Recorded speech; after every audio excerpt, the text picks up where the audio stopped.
பேர் சரவணன், பாண்டிச்சேரி தான். இந்த புனித ரமலான் மாதத்துல நீங்க நோன்பு திறக்கிறீங்க. அதிகால வேலையில வயிறு முட்டை சாப்பிட்டுட்டு இருக்கிறது அது உடல் ஆரோக்கியத்துக்கு நல்லதா நல்லது இல்லைங்களா?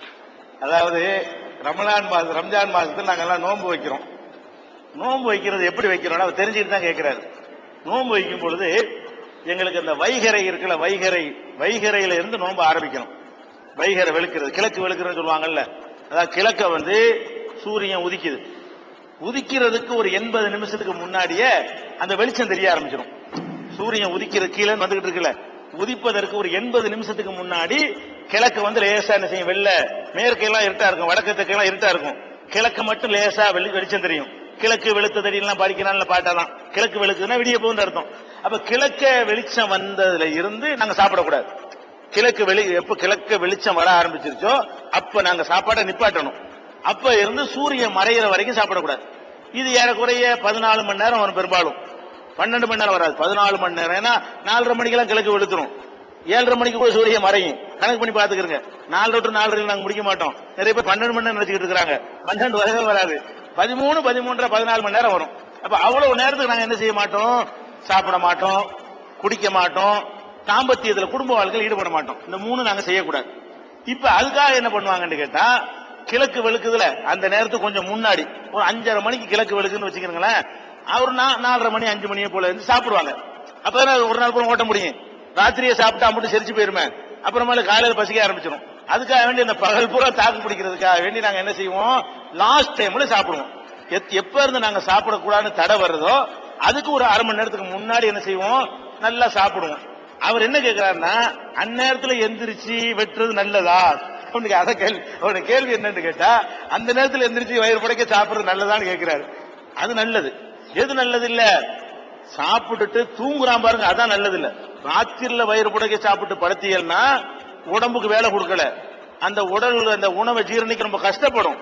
அந்த எரிபொருள் ஆக்கணுமா இல்லையா, எரிக்கணும், வேலை செஞ்சதான் எரிபொருள் ஆகும், கொழுப்புகள்லாம். ஆனா காலையில நோன்பு வைக்கிறான் பாருங்க, இப்ப திங்கிறது தான் சரியான டைம்.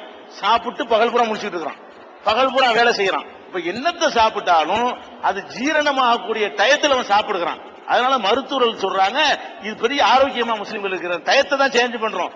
நாங்க சாப்பாட்டு அளவெல்லாம் குறைக்கிறது இல்ல, இதை பகலுக்கு போய் ராத்திரி பகல்னு மாத்திக்கிறோம்.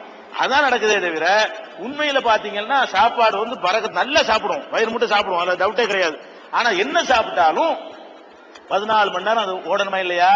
14 மணி நேரம் நாங்க வேலையில் இருக்கிறோம். கடைக்கு போறோம், வியாபாரத்துக்கு போறோம், உழைக்கிறோம். அப்ப எல்லாமே வேலை செஞ்சுட்டு இருக்கக்கூடிய நேரத்துல எரிபொருளாக அந்த உணவுகள் எல்லாம் என்ன செய்யறது, எரிக்கப்பட்ட காரணத்தினால 3 மணிக்கு எங்களுக்கு பசிக்க ஆரம்பிச்சிருமே.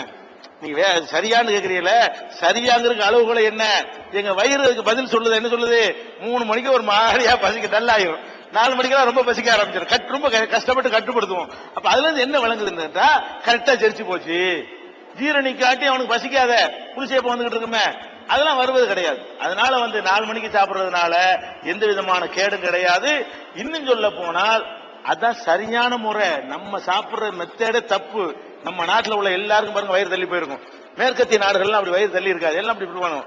நம்ம நாட்டில் உள்ள ஆட்களுக்கும் என்ன செய்யுது, இந்த வயிறு தள்ளி போறதுக்கெல்லாம் காரணம் என்ன தெரியுமா, நம்முடைய இந்த 3 வேளை உணவுடைய டைப்பு தான் காரணம். 3 வேளை உணவு சாப்பிடுறோமா இல்லையா, காலை சாப்பாட்டுக்கும் பகல் சாப்பாட்டுக்கும் 4 மணி நேரம் தான் இடைவெளி. 4 மணி நேரத்து இடைவெளி சாப்பிடுறோம். அப்ப அதுக்கு ராத்திரி சாப்பாட்டுக்கு மத்தியில ஒரு 4 மணி நேரம் இடைவெளி. அப்போ ஒரு விட்டு வெட்டிக்கிறோம். ராத்திரில தூங்கும் போது அதிகமான டைம் கொடுத்துறோம், 12 மணி நேரம் கொடுத்துறோம். அதை விட என்ன செய்யலாம், ஒரு 2 வேளை சாப்பாடு ஆக்கி பாருங்க. காலையில ஒரு சாப்பிடுங்க, ராத்திரி ஒரு சாப்பிடுங்க. இங்கேருந்து 12 அங்கேருந்து 12 மணி நேரம் வர்ற மாதிரி சாப்பிட்டு பாருங்க, ரொம்ப அழகா இருக்கும், உடம்பு ஆரோக்கியமா இருக்கும். நல்லா 2 வேளை சாப்பிட்டு 10 வருஷமா 3 வேளை சாப்பாடு கிடையாது, எந்த விதமான பாதிப்பும் வருவது கிடையாது. அதனால இந்த காலை நேரத்தில் சாப்பிடுவது என்பது உண்மையில நல்லது. அதிகமான நேரம் அது ஜீரணிக்க நம்ம கொடுக்கிறோம், ஒரு கேடும் கிடையாது, மருத்துவ ரீதியாகவும் கேடு கிடையாது, நடைமுறையில இது கேடு தரவில்லை.